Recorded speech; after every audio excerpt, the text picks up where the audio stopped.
This video is to explain to you exactly what happens with sciatica and how it begins anatomically. What you're looking at right now is a front view of the lower spine and pelvis area. And what we see here, this is what's called the iliac bone. We have one on each side. This is the pubic bone. This triangular bone here is the sacrum. This is the last disc. This would be typically the L5-S1 disc, the L4-L5 disc. These are the nerves that are branching off from the spine.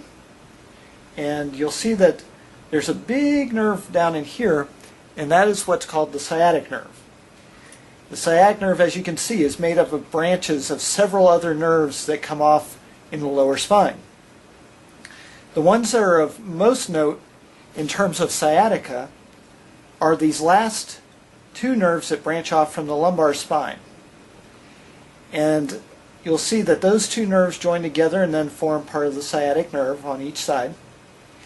And the reason why these are of the biggest importance in terms of sciatica is the vast majority of cases of sciatica are due to problems with the discs. Now from the front view we can't really see why this is the problem, but we'll see in just a moment when we turn the spine over. Now this is the back view of the spine, and again here's the sacrum, triangular bone here, the iliac bones on each side. These, by the way, are the femurs, the top of the thigh bone, where they attach in to the pelvis at the hip joint. And here are the sciatic nerves where they're coming out of the pelvis, which we saw where they began in the front side of the pelvis a moment ago. In this view we can't really see too much as far as where the problems occur with discs, because from this side we see just the back joints of the spine and where the nerves are exiting. But if we turn the spine on its side, we can see that the openings where the nerves come out are right up against where the discs are. And if you have a bulge or a herniation of that disc, it'll push up against that nerve and it can start to create pain and inflammation, which then is transmitted all the way down the sciatic nerve, which then goes all the way down the leg. In some cases you'll primarily get the sciatica symptoms in the buttock area, where the sciatic nerve first forms and comes out of the pelvis. And in more severe cases it will extend all the way down the leg. The other thing that occurs in sciatica is that there is a muscle called the piriformis. And you may in your studies on sciatica have heard something called piriformis syndrome. Well, piriformis syndrome is named after a muscle that runs from the sacrum over to the hip, kind of like this piece of paper. And you'll notice that it's in proximity to the sciatic nerve right here. Well, what happens is that in some people it'll be arranged pretty much like this. The muscle will be over the top of the sciatic nerve, and the nerve will then go down the leg from there. In other cases, the nerve may actually go on top of the piriformis and run down the leg that way. And then in some instances, the nerve will actually split the piriformis muscle, and it'll start to go right between the muscle fibers.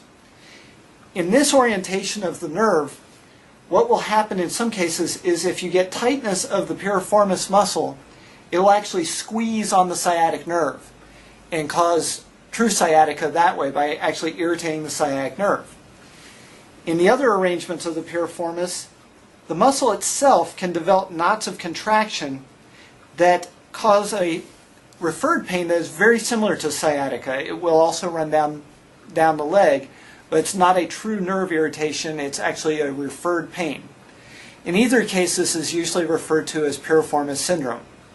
And piriformis syndrome is more of a muscular problem rather than being a direct nerve type of problem. And there's a different way of handling this than there is with disc herniation types of sciatica.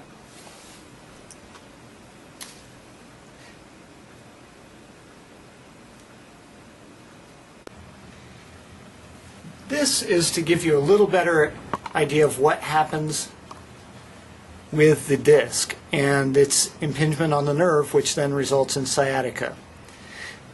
This model here is of a normal section of the lumbar spine, and what you'll see here is that we have nice thick plump discs, but they're well contained and there's lots of space around that nerve for it to move and so that it doesn't get irritated.